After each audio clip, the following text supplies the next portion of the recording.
in captivity. The galaxy is at peace. Metroid fans not only had to wait until Nintendo's next system to play the first console sequel to the original game, the third installment wasn't available until 4 years after the Super Nintendo was released. This was 4 years after Super Mario World and 3 years after A Link to the Past. Samus's next mission would have to really impress to justify its lengthy development period. Thankfully, it did.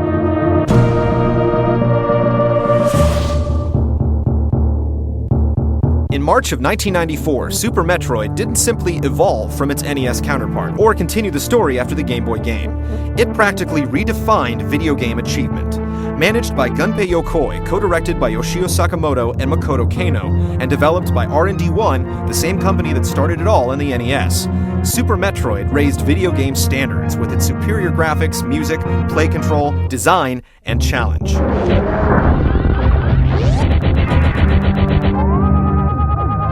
The story picked up where the Game Boy ended, with Samus dropping off her newly adopted Metroid so scientists would hopefully discover how mankind could benefit from the newborn's untapped properties. But it wasn't long before Ridley, the dragon-like general of Mother Brain and leader of the space pirates, invaded the laboratory, stole the Metroid, and flew off to planet Zebes.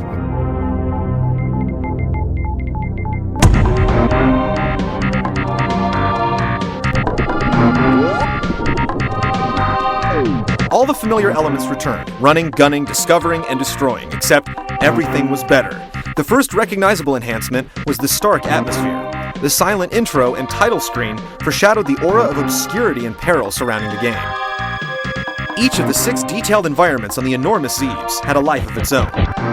The lava-filled Norfair with heat-blurring backgrounds was steamy, bright, and hot. Underwater Meridia delivered the opposite mood, brisk, blue, and cool. Every dwelling, like the jungle-infested Brinstar, the ghostly wrecked ship, and the fortress of Mother Brain and Turian, left a lasting impression.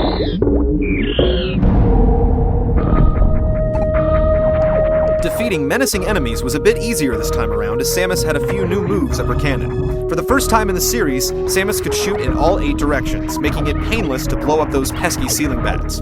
She could perform continuous wall jumps, opening up numerous shortcuts, and even moonwalk when she had to fire in one direction and gracefully walk in the other.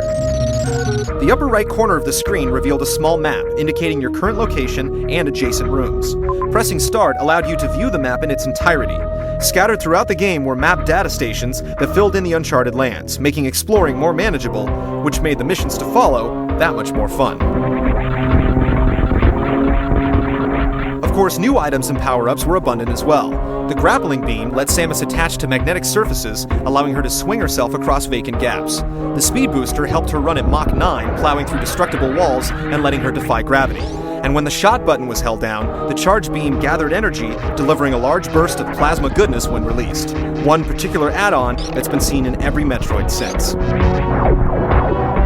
But there were so many more useful items and power-ups, like the X-ray scope, super missiles, power bombs, hyper beam, gravity suit, and more, all either returning or influencing new ideas in the sequels to come. Boss battles were a regular spectacle in Super Metroid, as you encountered over 10 of them, each cleverly designed, challenging you to figure out how to annihilate them as quickly as possible. Some bosses were 30 times your size, with irregular movement patterns and hidden strategies.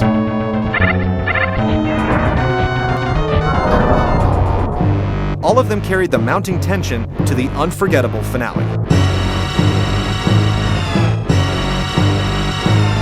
A weakened Samus lay helpless to the final charge from Mother Brain, when out of nowhere,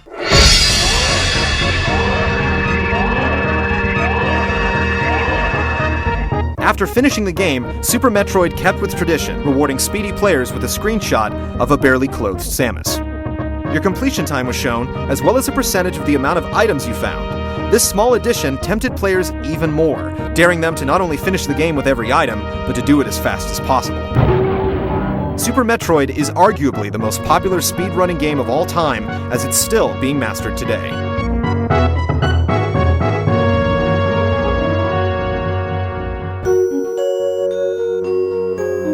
Super Metroid is easily considered not only the best Metroid in the series, but the greatest 2D side-scrolling adventure ever. It's frequently been published in numerous best games lists, and has claimed the #1 spot more than once. Everything from the seductive title screen to the dramatic closing moments was undeniably polished.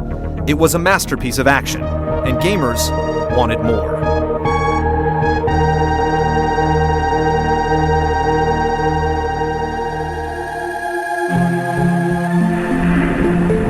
But more didn't happen for quite some time. Fans grew confused that the bounty hunter completely bypassed the Nintendo 64. The last Metroid had perished, making fans wonder if Nintendo had put the galactic superhero on the shelf for good. In 2001, the Game Boy Advance was released, and there were talks of another 2D Metroid in development, one that would resemble Super Metroid, and in some ways better it. The fallout from Metroid 2 didn't guarantee it would be a smash hit, but at that point, gamers were so starved for Samus, they snapped in their AA batteries once more. After 8 lengthy years, Samus finally returned in Metroid Fusion. The 32-bit sequel was released in the US in November of 2002.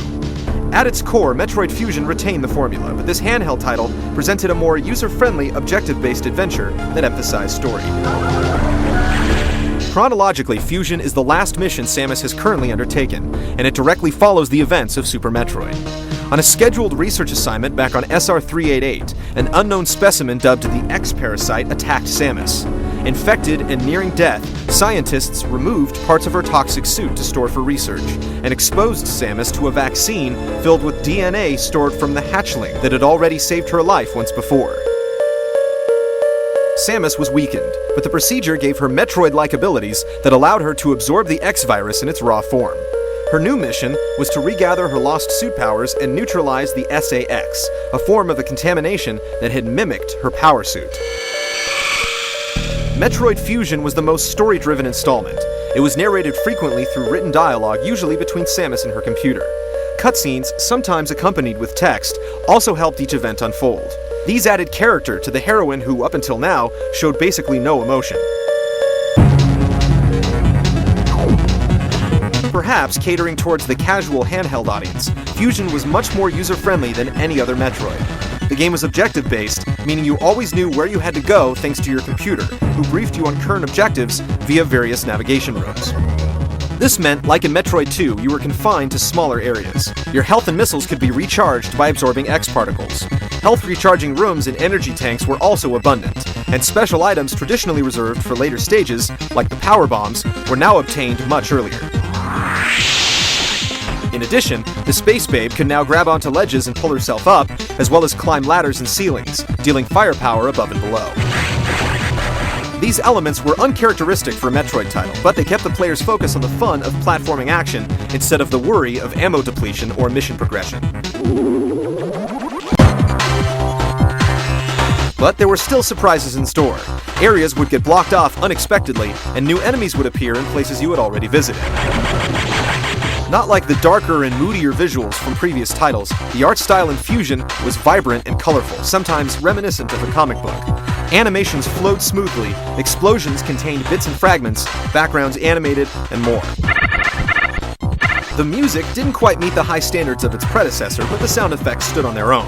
Plasma and missile blasts burst from Aaron's cannon and crackled upon annihilation of their targets, while emergency distress announcements could be heard echoing through the space station. Emergency in Sector 3.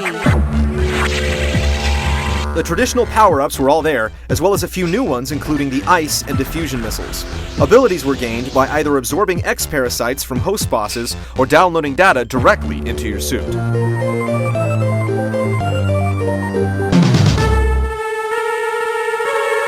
The cat-and-mouse game played by SA-X led Samus on a traditional Metroid adventure. Boss battles were tricky, yet plentiful, but always rewarded you with the appropriate power-up to continue on with your mission, following its predecessor's basic, yet addicting structure.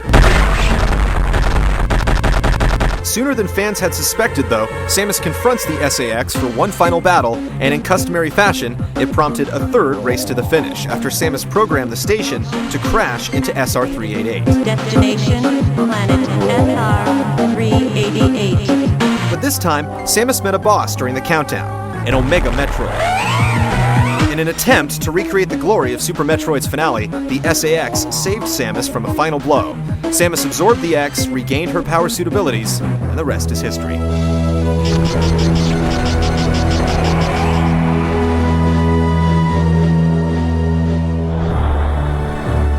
After an 8-year hiatus, there were tremendous expectations for Metroid Fusion, especially after Super Metroid powerbombed the industry. Although the objective-based style somewhat hindered the favored Metroid formula, the graphics, action, and ease of play went far to make up for it.